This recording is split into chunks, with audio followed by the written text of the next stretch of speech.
Good morning. Let's discuss the digestive system. This is a system we use to bring food into our bodies and to break it down into components that can be absorbed into our blood. That way our cells can use it for energy and to build protein, for example. So let's first look at it in an overview fashion. We'll talk about how food moves from the mouth to the anus. Okay, so let's do that. So this is your digestive system right here. So the path of food is you go from mouth. The mouth, it goes then into your pharynx, which is basically your throat. From pharynx, it next goes into your esophagus, which carries it down to your stomach. And then stomach brings it down into your small intestine.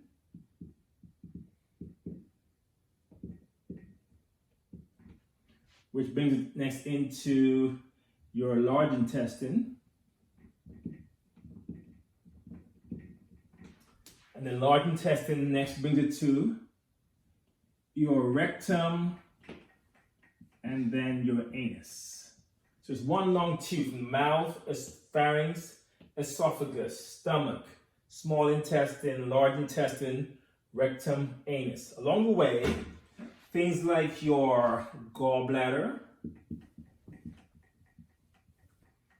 your pancreas,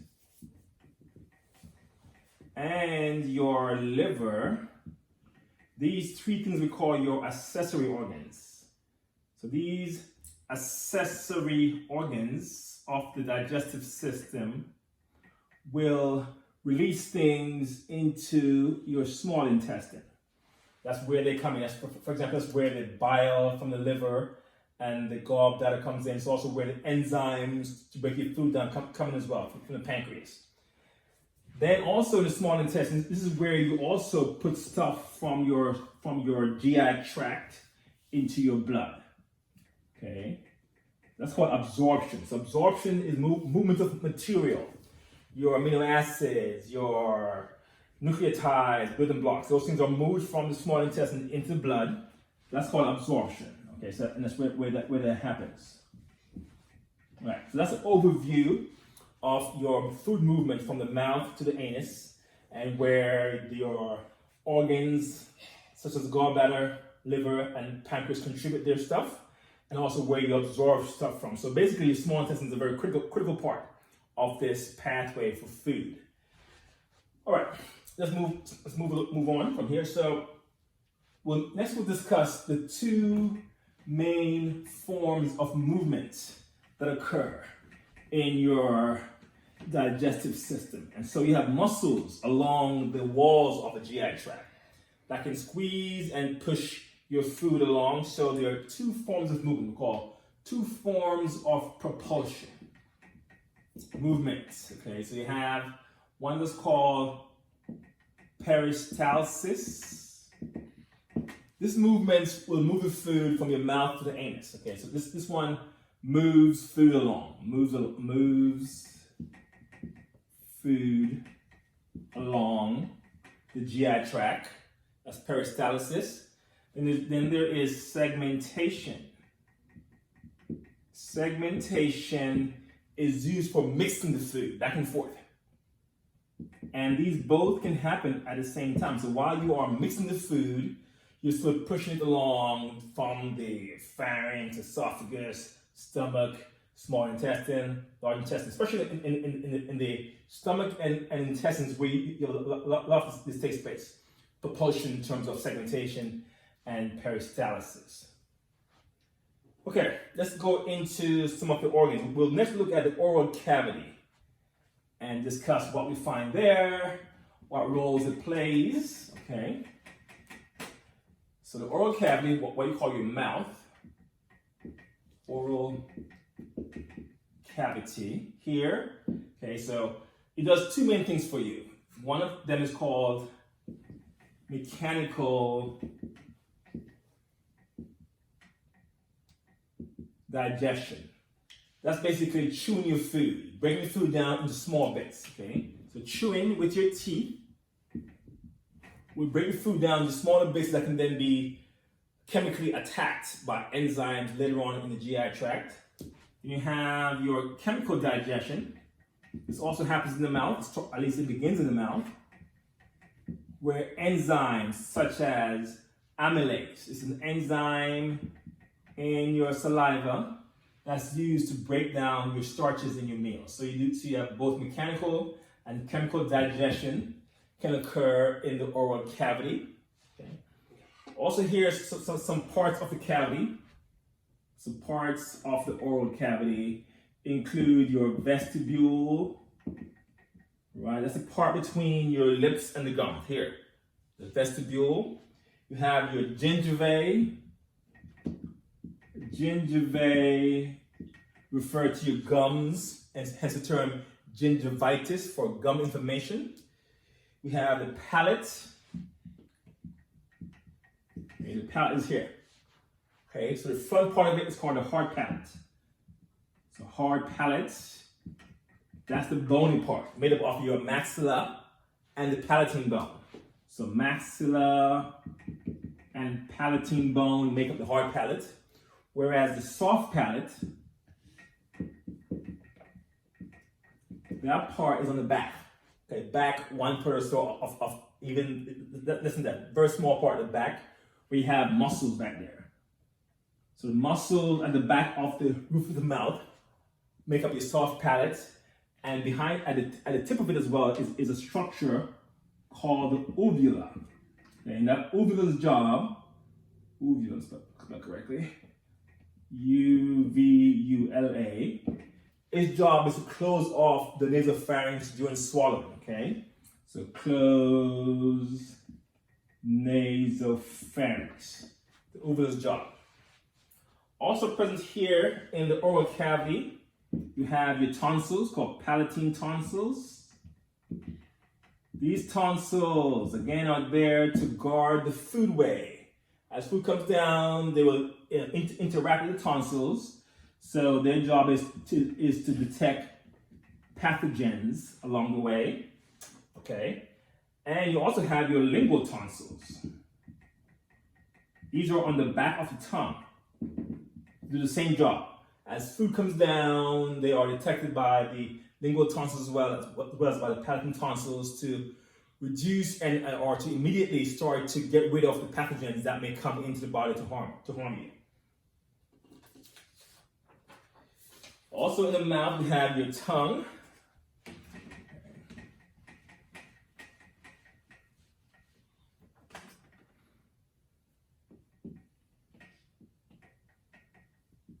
So the tongue, there to, first, it has taste buds.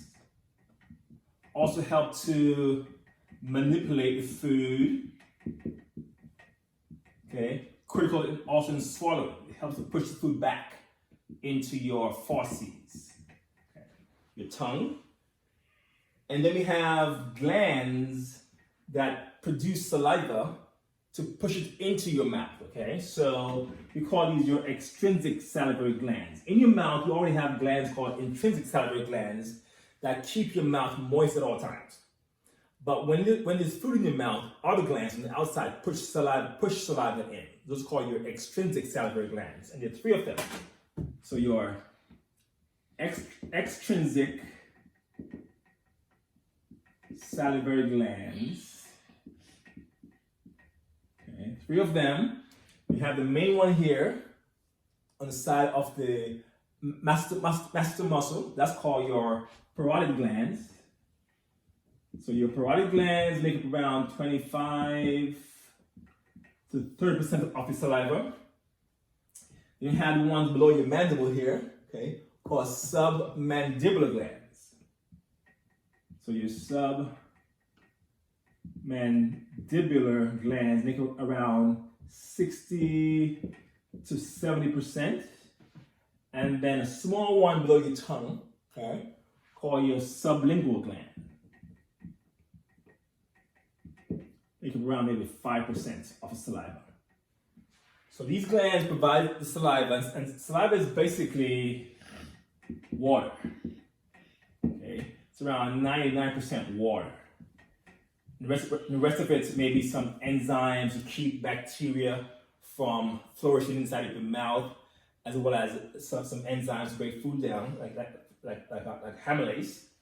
Okay, but it's mostly water. Helps to lubricate the food. Good for lubrication. That way it can slip down into your faucets more easily. Also helps to form. Also makes it sticky, so it can go down in a bulk form, not one grain at a time. So that's the job of your saliva. Okay.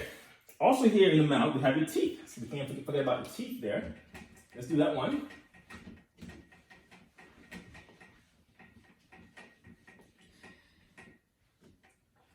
So your teeth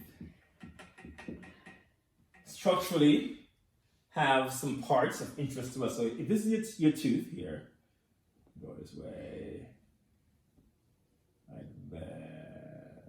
This is your tooth. Okay, and here is your gum. So this is your gingiva, the gum. The part of a tooth that you see above the gum line, okay, that part is called the crown of a tooth. It's the part you brush, the white part, the crown of the tooth. And in the gum line, right around here, is the neck.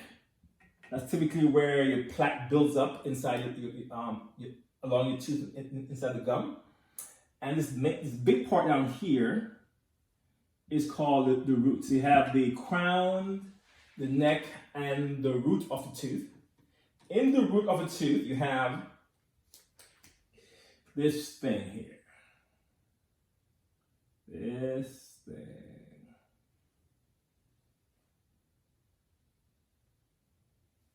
Okay. This thing here is called a root canal. And that root canal contains your blood vessels and nerves that come up, and they eventually will join together inside your what's called the pulp cavity. That's your tooth's nerve center. Whenever you have a root canal, they have to go in here, in fact, and destroy the nerves inside here. That way your tooth loses its sensitivity. Okay, so root canal there. And entry into the root canal comes from openings here in the root. These openings are called the apical foramen. Okay. Now the tooth has two main materials that make it up. So the bulk of it, the part you see here, that material there is enamel. That's the hardest substance in the body, the enamel. And then along in the root areas, the remaining material there is what we call dentin. So dentin and enamel are the two hard materials that make up the tooth. Now your tooth, so they erupt in two sets. So your first set is called your deciduous set of teeth. And that one erupts in from I think month 6, so from around 7 months to about 30 months of age. That's when they pop in. And they come in 20, a set of 20. And in that set of 20, yeah, if you divide the mouth into quarters, you're going to get, say, one central incisor here, front, one lateral incisor right next to it, central, lateral, one canine, what we call your fangs, okay, and then first molar and second molars. So that gives you 5 teeth in each quarter. 5, 5, 5, 5, right there, 20. And then, once those get pushed out, others replace them. So then you have your permanent teeth. permanent teeth erupt between, I think we have here, ages 6 years to 25 years. Okay, that's when they erupt. And they come in a set of 30. Sorry, a set of 32. So you're going to get 8 here, 8 here, 8, 8, make 4 8s, make 32. So in each quarter, again, you're going to have 1 central incisor, 1 lateral incisor, 1 canine, the fangs, 2 premolars, and 3 molars, called first and second premolar and first, second, and third molars. Those are your 8 teeth per quarter that make up your permanent set there. Also want you to know how to number your teeth. Okay, so they're numbered a certain way. So this is your mouth like this. Okay, mouth open. Upper lower. So this is your right side, left side, right side, left side. Upper lower, upper. So you start numbering from here. Here's number 1. 1 up here is number 8 and 9, right, between the incisors. And here is number 16. And continue number 17 here. Okay, 24, 25 again there. And here's 32. So that's how you number your teeth. Like this. So you go 1. Here is number 8, 9, 16. Continue here. 17, 24, 25, 32. Okay, that's teeth numbering. Okay, and then afterwards, after you leave your mouth, let's continue for a brief and then we'll stop. After you leave the mouth, you enter, of course, into your pharynx, right? That's again your throat, where food moves from the oropharynx into your laryngopharynx before being pushed into your esophagus.